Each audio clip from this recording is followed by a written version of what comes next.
Namaste. Today we are going to discuss about concept of Jnana Yoga. So, who are you? Are you your body? Are you your thoughts? Or is there something deeper within you? So, today let us begin a journey into Jnana Yoga, that is path of self-knowledge and ultimate truth. So, what is Jnana Yoga? Jnana Yoga is a path of knowledge or yoga of knowledge. So, it is one of the four main paths of yoga in Hindu philosophy. The word jnana comes from Sanskrit root word vid, that means to know. So, Jnana Yoga is focuses on self-enquiry, wisdom, and realization of truth. So, what are the philosophical foundation of Jnana Yoga? So, Jnana Yoga is based on deep thinking and questioning. So, it tries to answer who am I, what is real, what is permanent, and what is illusion. So, it teaches the body and mind are temporary. The true self is always eternal, and the world appears real, but it is ultimately Maya, that means illusion. And true freedom is always comes from right knowledge only. Principles of Jnana Yoga. So, the first principle is self inquiry, that is Atma Vichara. So, it is the foundation of Jnana Yoga. So, the seeker asks, who am I? Am I the body? Am I the mind? Or what is my true nature? If the seeker practices Jnana Yoga or through deep inquiry, the person understands I am not the body, I am not emotions or thoughts, I am pure consciousness. So these leads to self-realization, that is self-inquiry, Atma Vichara. And the second principle is discrimination, means Viveka. So discrimination means the difference between or the distinguish between what is real and what is unreal, and what is permanent and what is temporary, and the difference between what is truth and illusion. For example, body changes are not permanent. If I am traveling continuously, so my skin color is changes because of the atmosphere changes or temperature changes. So that the body changes are not permanent. It will be changed continuously. Same as thoughts also changes, not permanent. But what is permanent? Atma is permanent. Atman is permanent. So that is the discrimination. That is the difference between real and unreal. So that these discrimination helps seeker focus on the eternal truth. The third principle is detachment, means vairagya. So vairagya means freedom from attachment.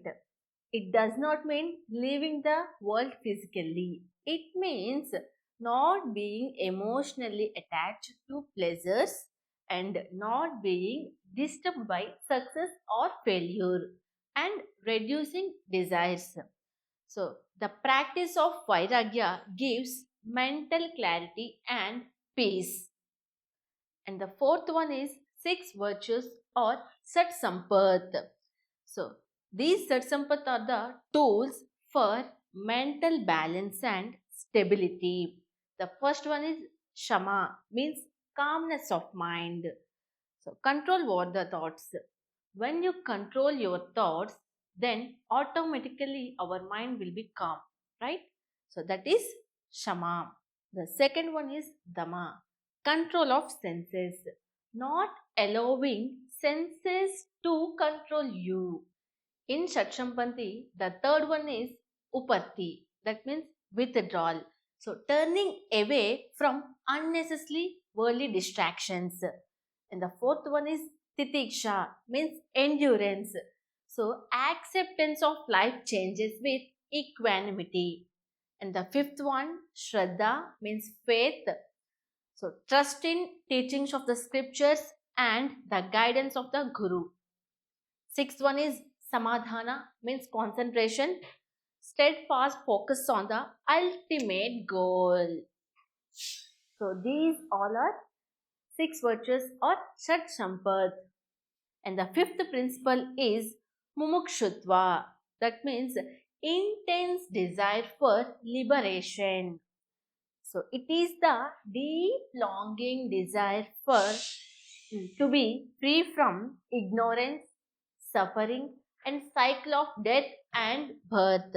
So without these burning desire, the progress is slow. So this desire motivates the seeker continues the path seriously. Stages of practices in Jnana Yoga. So there are two stages of practices, that is Bahiranga Sadhana and Antaranga Sadhana. So Bahiranga Sadhana means outer practices.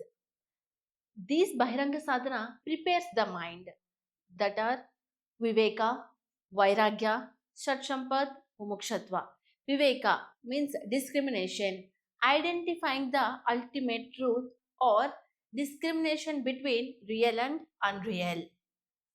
Vairagya means detachment from material world or free from attachment. Shat Sampad, it developing the mental discipline and focus. Mumukshatva, it is a strong desire or intense desire for liberation. These all are Bahiranga Sadhana or outer practices of Jnana Yoga. And the second one is Antaranga Sadhana, that is inner practices. These Antaranga Sadhana is deepened practices or deeper practices. These are three types, that is Shravana, Manana and Nididhyasa. Shravana means listening. So, studying and observing the teachers of scriptures such as Upanishads and Bhagavad Gita. And the second one is Manana. So, thinking deeply about what was heard and clearing doubts through reasoning. That is Manana. And Ninidhyasa means meditation. So, engaging in deep, uninterrupted meditation on the unity of Atman and Brahman.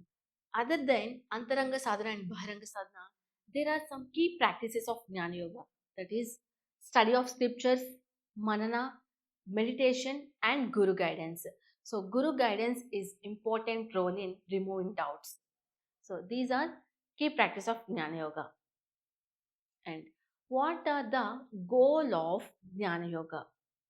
That is, self-realization is one of the main goal, liberation and freedom from ignorance and experiencing unity with Brahman. That is, experiencing the individual self with Paramatma or individual self with universal self. So, when knowledge becomes direct experiences, then the ignorance disappears. So, in today's fast paced world, the Jnana Yoga is offers profound insight into self awareness and inner peace. The Jnana Yoga principles encourages the clarity and focus, inner peace, ethical living, and spiritual growth. So, finally, the Jnana Yoga is the path of wisdom and self inquiry. Through discrimination, detachment, discipline, and meditation, the seekers realizes the true self and attain liberation. So, these all are concept of Jnana Yoga. I hope you all are understand the concept of Jnana Yoga. If you have any doubts, please feel free to ask in the comment section. Thank you.